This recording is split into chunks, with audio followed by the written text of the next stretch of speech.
Hey, it's Linda Kay and Money Talk. And today I have got an unbelievable guest for all of us to get some good information and some good feeling out of that interview. And before I introduce him, I really want to talk about, when you've shadowed somebody all of your life, it's sometimes hard to step outside the shadow when the shadow disappears.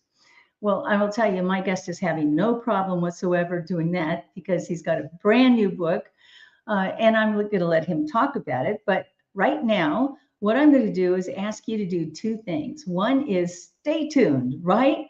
And stay with me. And if you like what you hear, you like what you see, share it, like it, subscribe to it. But moreover, stay tuned. Be right back. Linda gave me the courage, the confidence to move forward. And after I was finished with Linda Kay's training, I was at the next level. It's Linda Kay. But when you trust that piece of you that says, I got something to give, I have something to say, you know you've got something to do. Get on your feet, shake your hands in the air. Welcome to the stage, Linda Kay.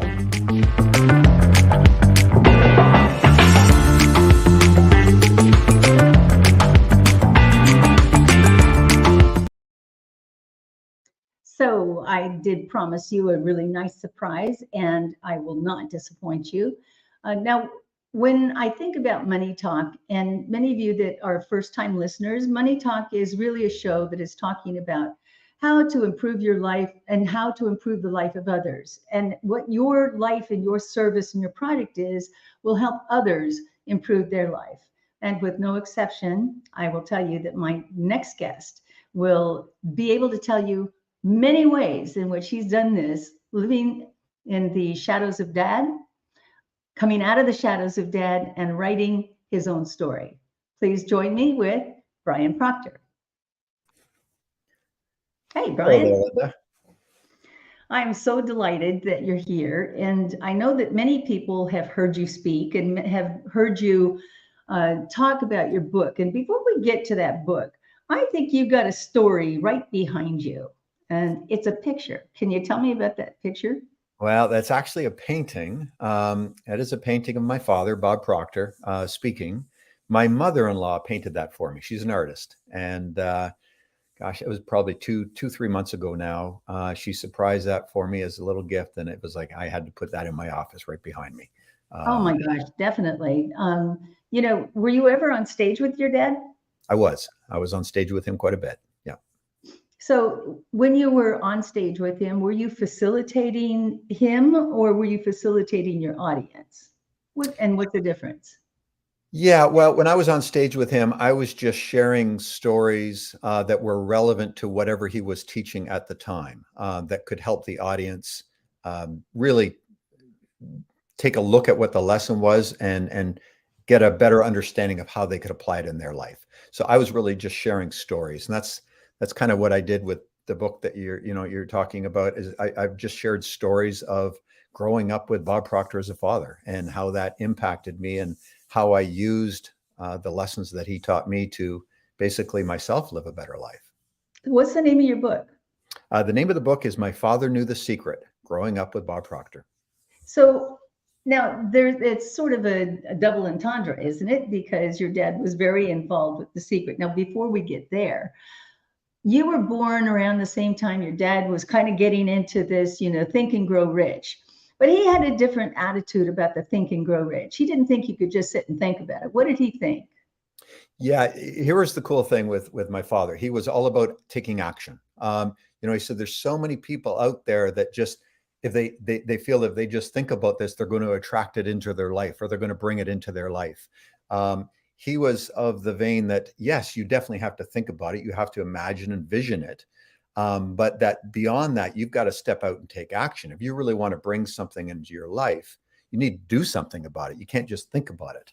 That's a funny point. When I was speaking publicly recently, I come out with $20 bills. Sometimes I come out with $100 bill, and I say, "Who wants $100 bill? Mm-hmm. Who wants 100? Who wants 20?" And everybody goes, "Oh, I want it! I want it! I want it!" and I won't take a measure of step towards them. I need them to get up and take the step towards it. So few people are willing to do that.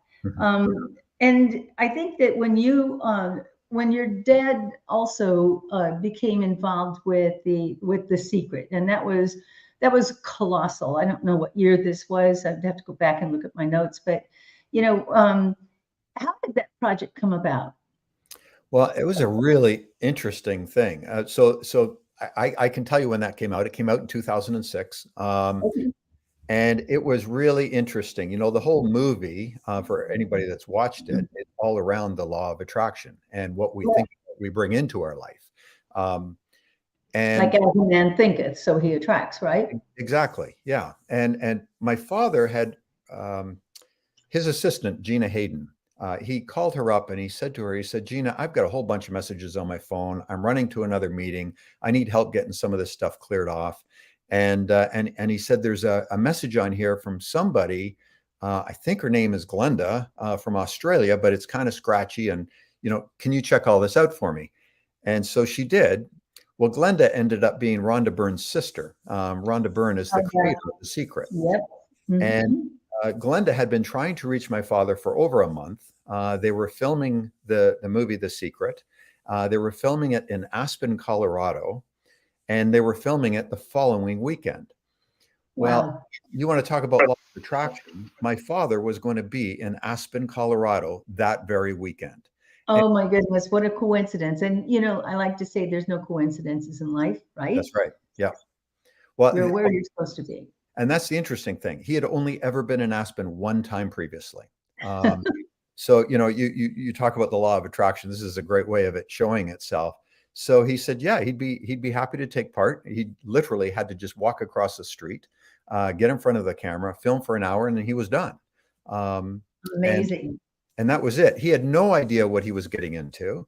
But here was the cool thing with my father. He was always willing to share the material in whatever way he could. That was his mission.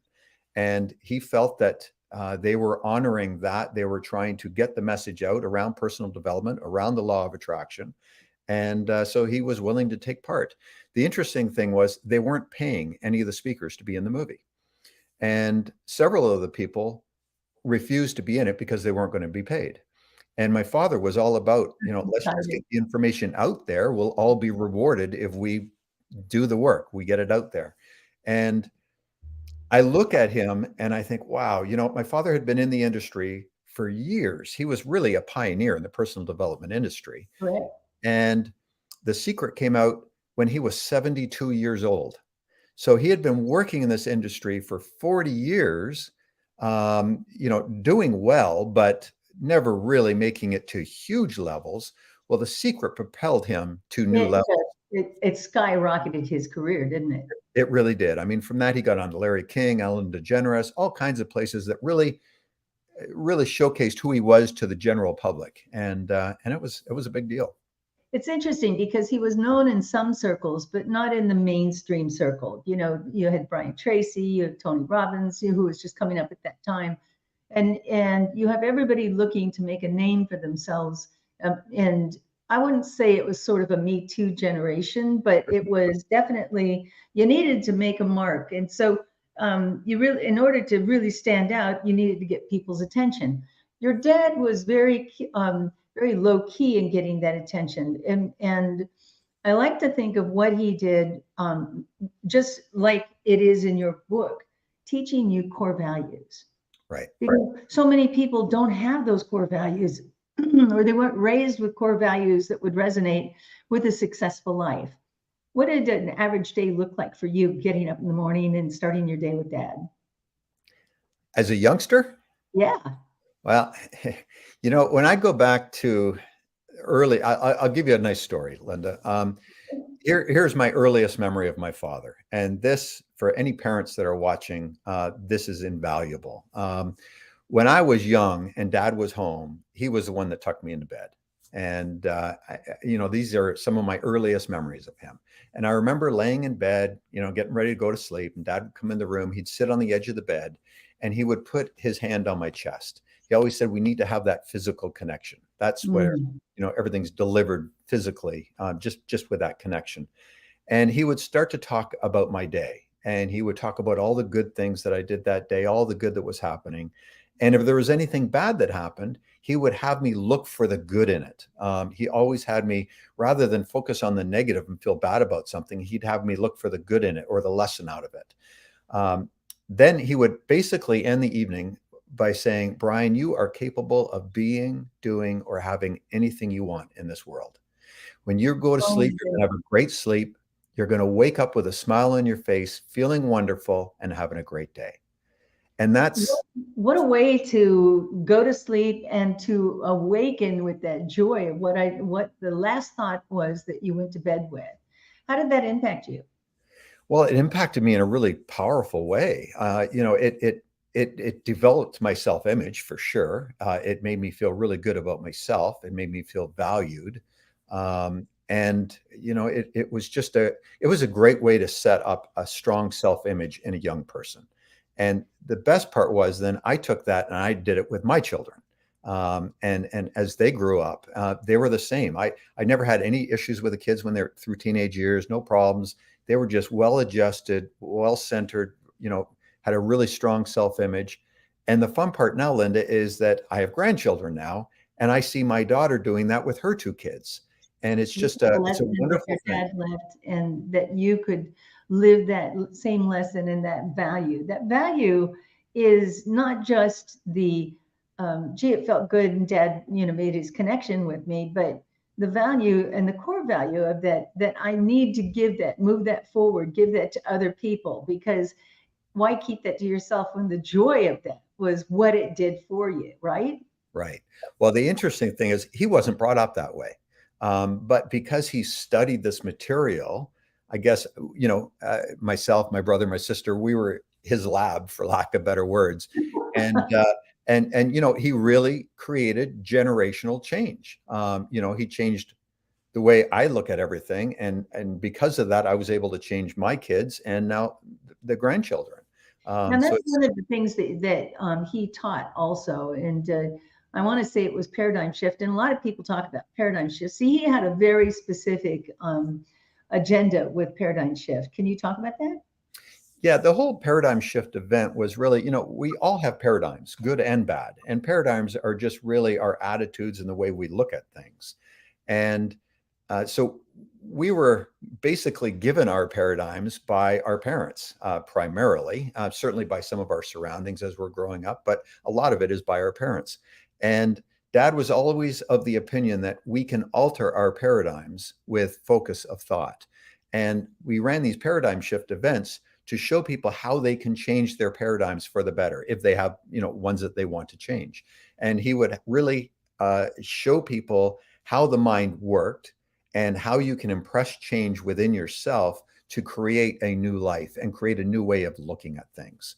And so really that whole paradigm shift event was all about changing paradigms for the better, creating better habits, creating a better way to live and a better way to, do business and treat people around us. Why did he think that was so important? And why do you think that's so important? Because you've carried that tradition on. Well, I think it's important because, if we want to be effective in this world, we need to have good daily habits. And Dad he had impressed on me from a very young age that our morning routines and the habits that we form are going to dictate how we live and move in this world. And if we can create some really powerful habits that really zero in on what we want to achieve, and keep us focused on that, we're going to live a better life. So I'll And bet sleeping in till 10 and hanging out with the local kids down at the corner were not part of that routine. they were not part of that routine. No. He was always of when you wake up, you get up. And I don't know, I've certainly adapted that. I don't laze around in bed in the morning. I get up as soon as I wake up, and I get zeroed in right away on what is my goal. I write out my goal every day, keep me focused on it. Do you change your goals? Do your goals change on a daily basis? No, my goal stays pretty much the same way. Sometimes I have to change the date of which I wanted to achieve it if I set the wrong date, but the goal is pretty much the same until I reach it. If it's a worthy enough goal, you're not going to change it.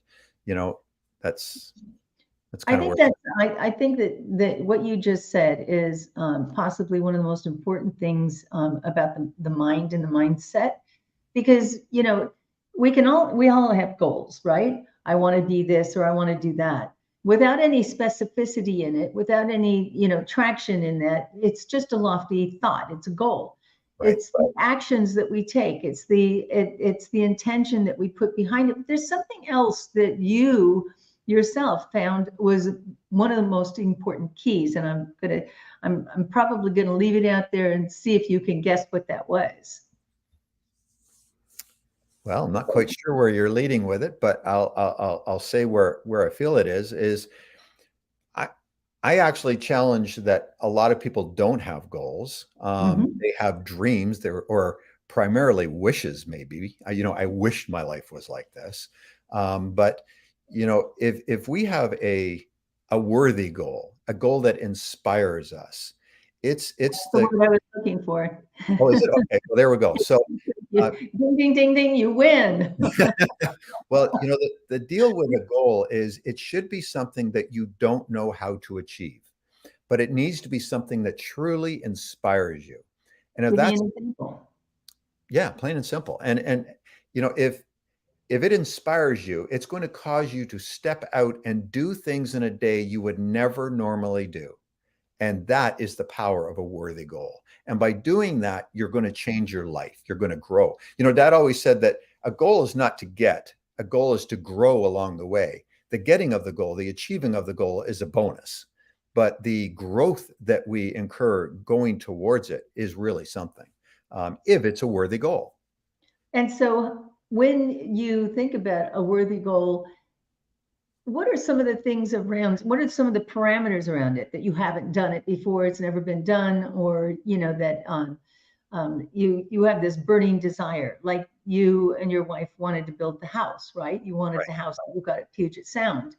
Um, Talk me through your individual goals and then your collective goals with your wife in building that house, because that's an important step. Because we think about goals, and husband and wives think about goals, and maybe that goal it is going to get more traction when we do more of that work on ourselves to contribute towards that goal, right? Right. Well, the first thing that's really important is that when you set a goal that you don't know how you're going to get there, if you already know how you're going to get there, it's really not a worthy goal. It's something you already know how to achieve. Yeah, it's Uh, not inspiring, right? that's right. It might be fun, but it's not going to inspire you to do things differently because you already know how to get there. So I'll share that. Yeah, my wife and I, we had a goal a couple of years ago.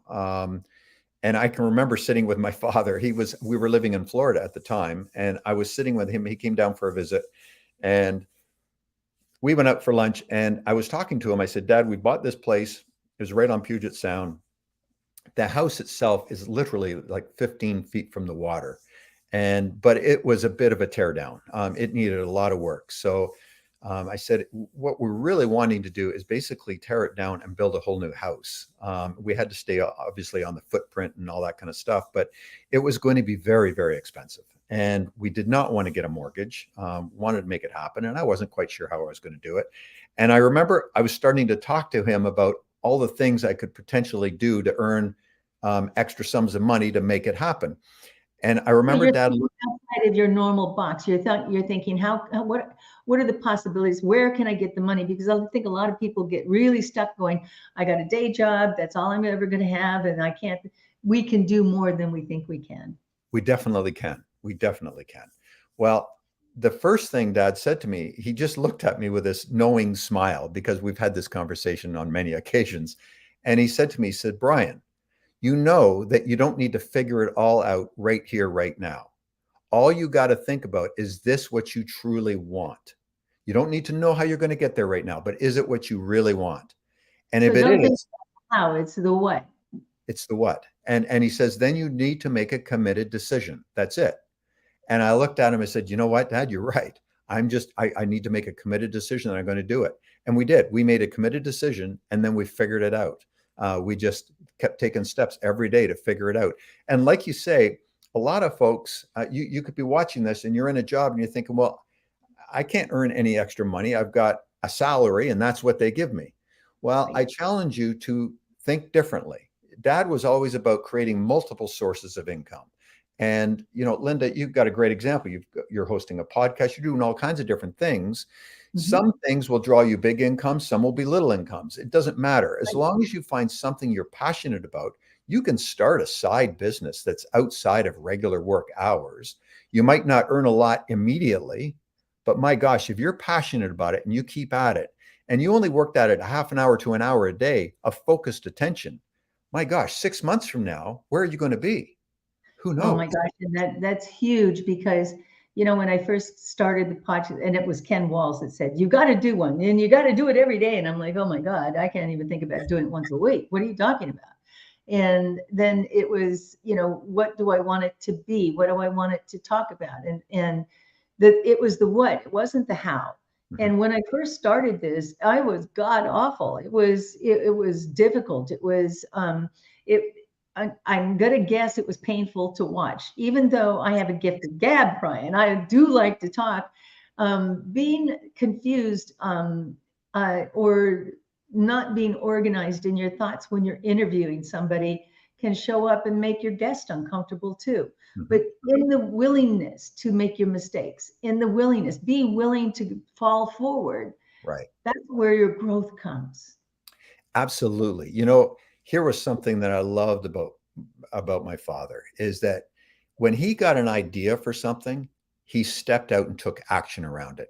And I like to call it sometimes imperfect action. So many people, if they think of something else they can do, they think they've got to make a plan, and they plan and they plan and they plan, but they never step out and do anything about it. Oh, and it's got to be perfect before you can even execute it, and you're not going to be successful at it. And so they put all of these barriers behind. I wanted to do that, but I just couldn't get it going. Right. Your dad had probably had some methods that he employed as well that would make him take certain steps. We always think, oh, well, I've got to take this whole elephant down, but you only have to eat the elephant a bite at a time. Right. And take bites, right? Well, and that's the deal.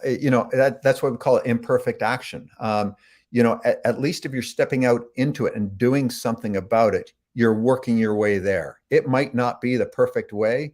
I can think of many times in my life that I did things that were not the perfect way of getting there. But because I stepped out and started taking action, I found the way as I went, and I got there. You were willing. You were willing to take action. You were also willing to be exposed for, I don't know how to do it. I'm not perfect. I'm not excellent at this. You were willing to do it. And I think that's key, because imperfect actions still take those actions. And then you figure if you made a mistake, hey, you can go back and fix it. You're not going to do that again. You're going to do something different the next time. That's right. Yeah. Well, having written a book with my mom, she was 87 at the time. Today she's 92, and we're working on our second book. Nice. And when mom was 87, she went blind. And I told her that, Mom, you may have gone blind, but you haven't lost your vision.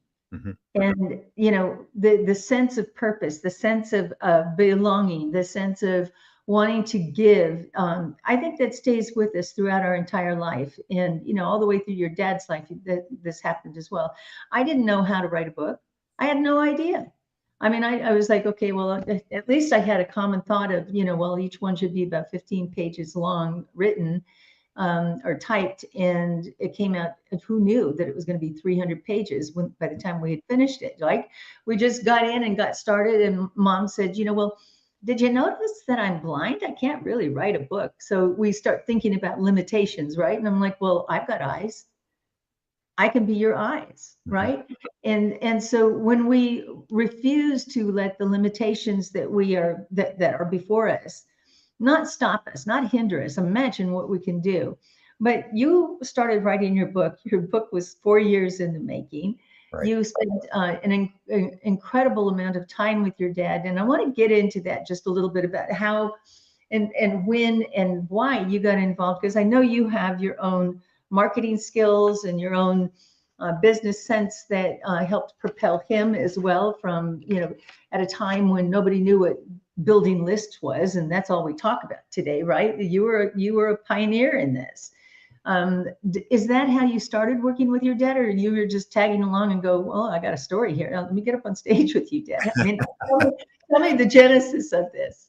Yeah, I really started out in the marketing end. I come from a real estate background. I was a real estate agent in Canada for quite a few years. And my father had been trying to talk me into coming and working with him in the company for several years. And I finally caved in, and I did back around 2000 or 1999, somewhere in there. Wow. So you really had your own career going. You were doing your own thing. Yeah. And so I started working with him. Well, I started selling seminars. I started, going to a city prior to us doing a seminar. This was really kind of before the internet had a lot of hold on anything. Sure. And, I'd go into real estate offices, insurance offices, whatever it was, do a presentation to sell these people to come into one of our programs. And Linda, I hated it. I wasn't enjoying myself. And I said to Dad, I said, you know what? This is not what I want to do. I'm not enjoying myself. Right. And here was his interesting response. He says, then don't do it.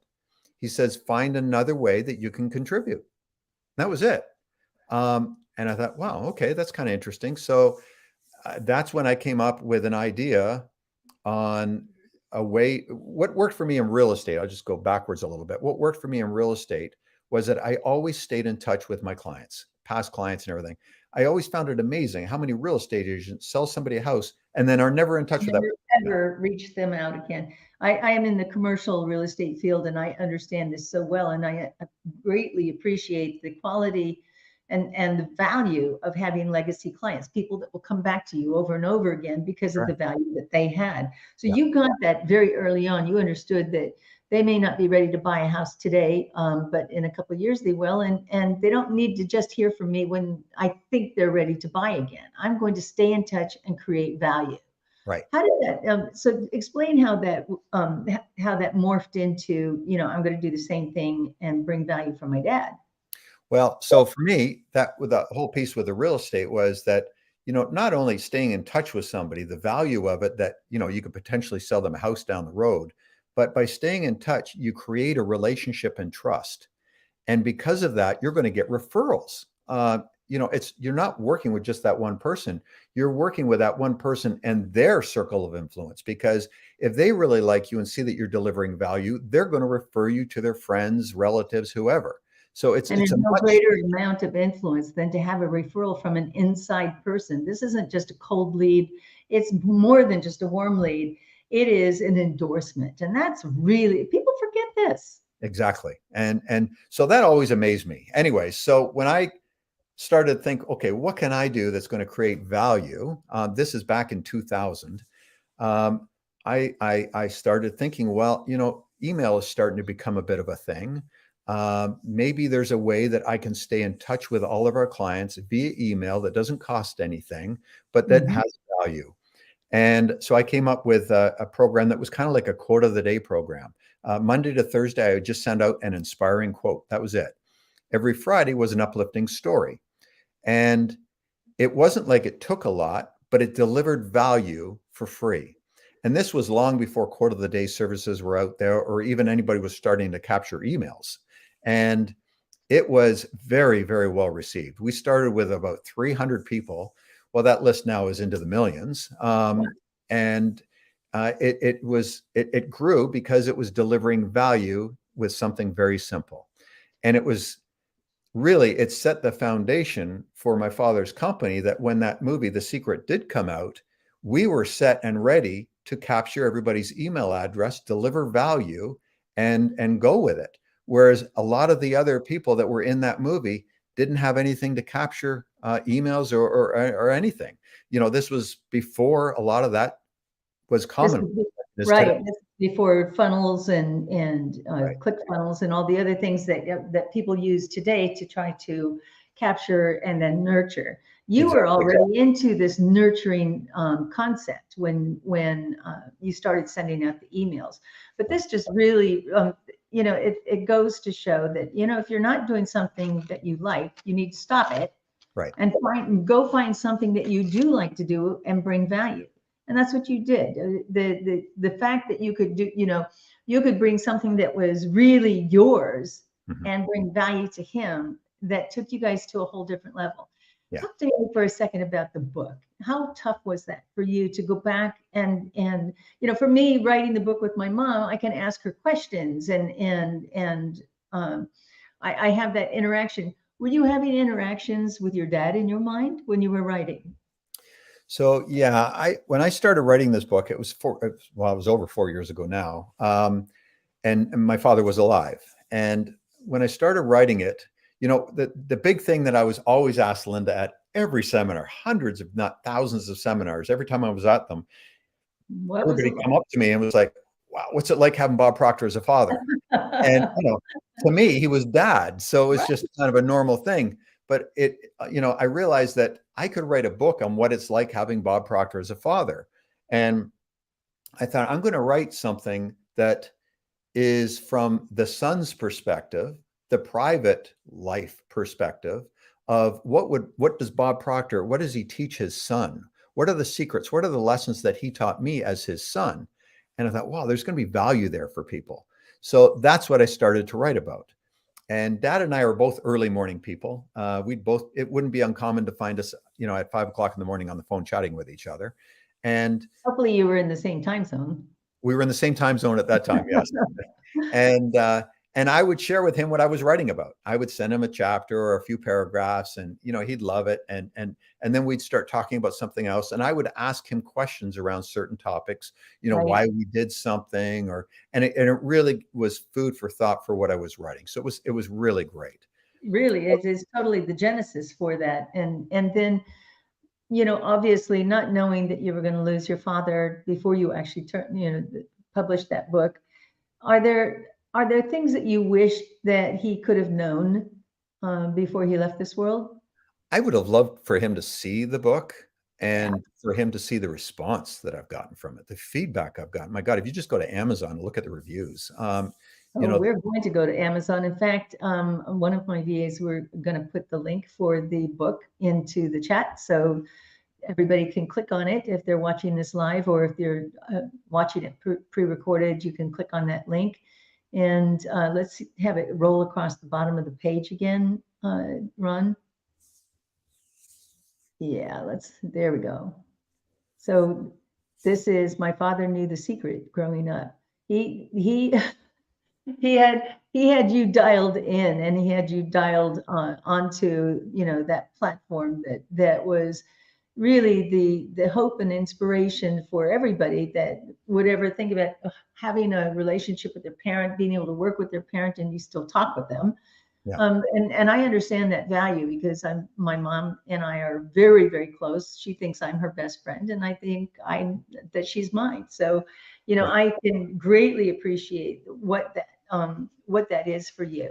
I think some of the things that you had some tough times growing up, because as I recall, you probably moved at least 5 or 6 times before you were even 9 years old. What was one of the things that your dad gave you to be able to overcome that anxiety as a kid of having to go to yet one more new place? Well, great question. It's, I look back and I think of this one lesson in particular. And, it came back to me, we're talking about real estate. It came back to me in my real estate days that I actually realized what I was doing. It was 1988. I was in a seminar in Palm Desert with, you may know him, Mike Ferry. He was a real estate trainer Yes, at very the time. much so. And Yeah. there was about 2,000 real estate agents in the room, and I was sitting right at the front row. Well, Mike, and this was my first year in the business, Mike had heard what I was doing, and he invited me up on stage, and I was a little unprepared. I didn't know what to expect. Wow. And Mike was sharing with the audience how I was like rookie of the year and how many sales I was doing right out of the gate. And he said to me, he said, "Can you share with the audience what it is that you're doing? What is making a difference? Why are you so successful so quickly?" Yeah. And Linda, it took me back to when I was 9 years old. And this is what made me so successful. When I was 9, we had just moved to Chicago. And, as you'd mentioned, I can tell you've read the book. I had moved around several times. I was born in Toronto. started school in Toronto. Then we moved to England. So I started a new school there. We moved Wow. back to a different part of Toronto, had to start a new school there. Then we moved to Chicago. So by grade 4, I'm already in my 4th school. I was that perpetual new kid in school. And, it was Never uncomfortable. fun. Yeah, Yeah. never fun. So I remember sitting with Dad, and I can take myself back to the moment. I remember sitting on the ottoman in front of a chair of his in the den, and I said to him, I said, Dad, I am just really nervous of starting a new school again. And he said to me this. He says, Brian, all you need to do is put these 4 letters across the forehead of whoever you're speaking to when you go to school. MMFI.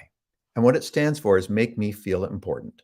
If you can make everybody you're engaged with feel important, feel seen, feel heard, you're going to make friends in a hurry, and you're not going to be that new kid for long. And that's it. He liked to call it the impression of increase. And that is, what can you do to make anybody you come in contact with feel better today because they came in contact with you? That's it. And that's what I did in real estate. And I realized that on that stage that day that's what I did. I made everybody feel important. And because of that, they wanted to deal with me. Sure they did. Yeah, Because it's you made it so a important great to way them. to live. Oh my goodness. We can do that with anybody, Linda. We can be in front of somebody that we're not even that particularly big on. We can always find something to compliment them about. And there's always some way that you can touch somebody and make them feel better because they were in your presence. And Oh if my you goodness. focus Yeah. on them rather than on you, you're going to get on in this world in a great way. I think you bring up a really good point, because many salespeople look at an opportunity of what's in it for me, right?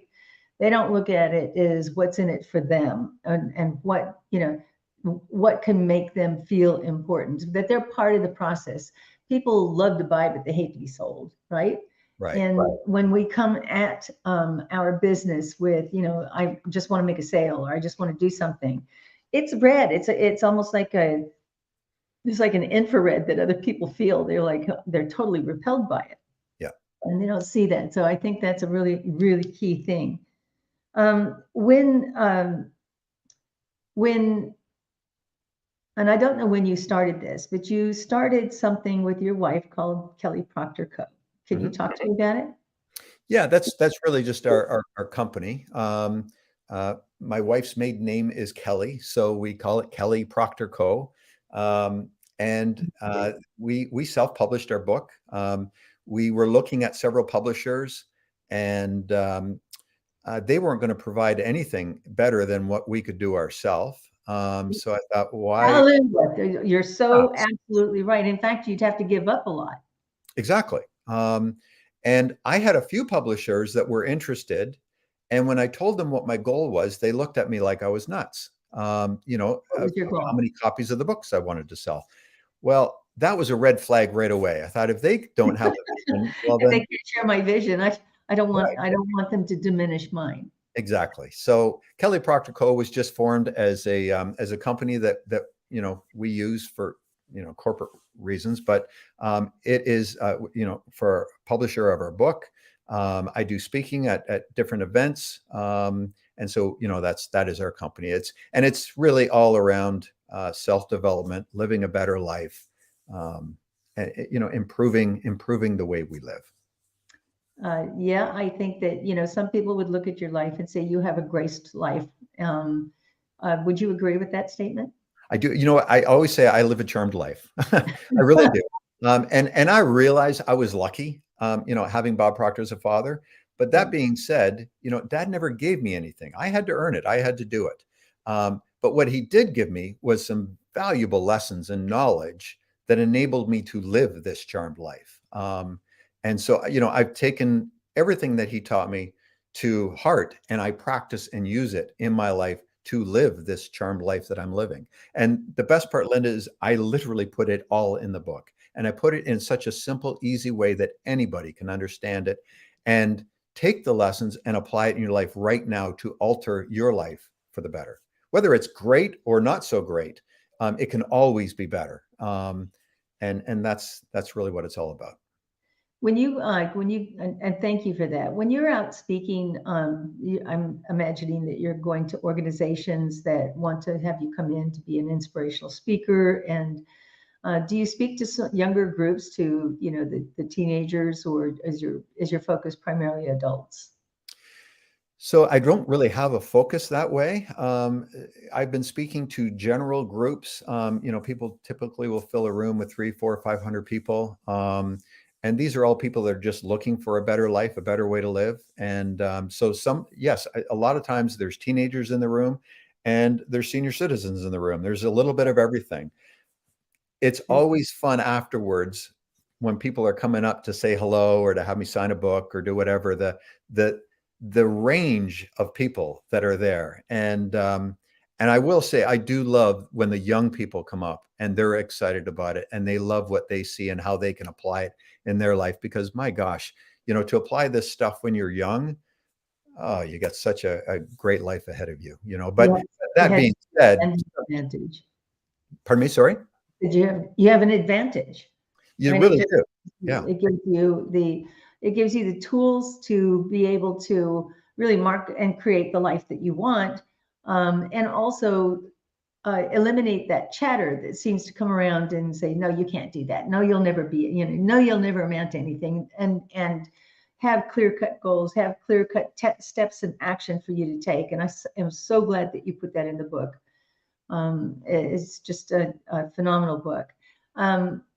You had a really lofty goal the last time I talked to you about how many you were going to sell. Yep. What was that number? So, so for some people, this would be a big number. For other people, it would seem like a small number. Okay. To me, it's a big number. So I am wanting to sell 100,000 copies of the book. And in my mind, Linda, I see once I hit 100,000 copies, that's the flashpoint. Let's say that it should snowball into many, many more.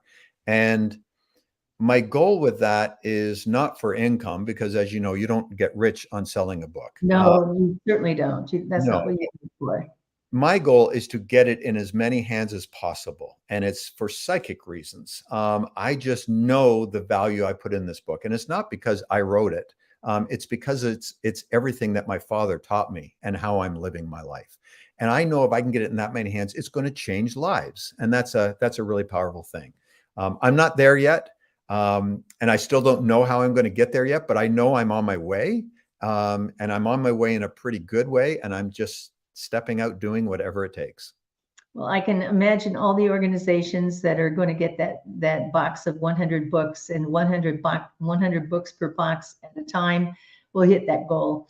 Bob, the influence that your dad left on you, and the fact that you're able to create that legacy of him through the child's eyes, is just an unbelievable gift. And I'm certain that you wish that you had seen and seen that to fruition with your dad. But I am certain that your dad is very, very much smiling and thinking about, okay, where are we going to go next, and where are we going to go speak, because we've got more books to go sell. Right. Well, yeah. Here's the nice thing. I have no regrets with anything that was said or wasn't said with my father. We did get to say everything we needed to say to each other. Oh, and I feel his presence. I know he sees what's going on. Even the title of the book came to me in the middle of the night. It was after I had a dream about him. So it's like, I call it what you will. I feel that's him coming through me in one way or the other. And it's a positive thing. And, like you say, I had a client, it was about a month and a half ago now. They bought over 700 copies of the book. And I was, wow, it was so impressive. And they bought it just to give away to all of their clients. That's right. All of you listeners out there, don't forget the gift of knowledge. It can't be kept to yourself. You've got to share it. So buy 2, buy 3, buy 5 of his books. Get out there. Go to Amazon. Brian, thank you so much for joining me today. I am just really, it's a unique and special gift of having so many similarities, my background with real estate and writing a book with a parent. And it's not lost on me the gift that you have and that you received from your dad's relationship. Well, thank you, Linda. You know what? I really appreciate being here, and congratulations to you and your mother. That's a wonderful thing. Thank you so much. Thank you. So that's it. It looks like we have wrapped another story and another really incredible guest. And I just am so grateful. And honestly, go out and find that book. Get that book, buy 10, 15, 20, and give them out, because the knowledge and the quality of the information that's in there is like sitting and having conversations with your own parent that you wish you'd had. He's already had them. Thank you for joining me today. Join me again next week when we talk about money.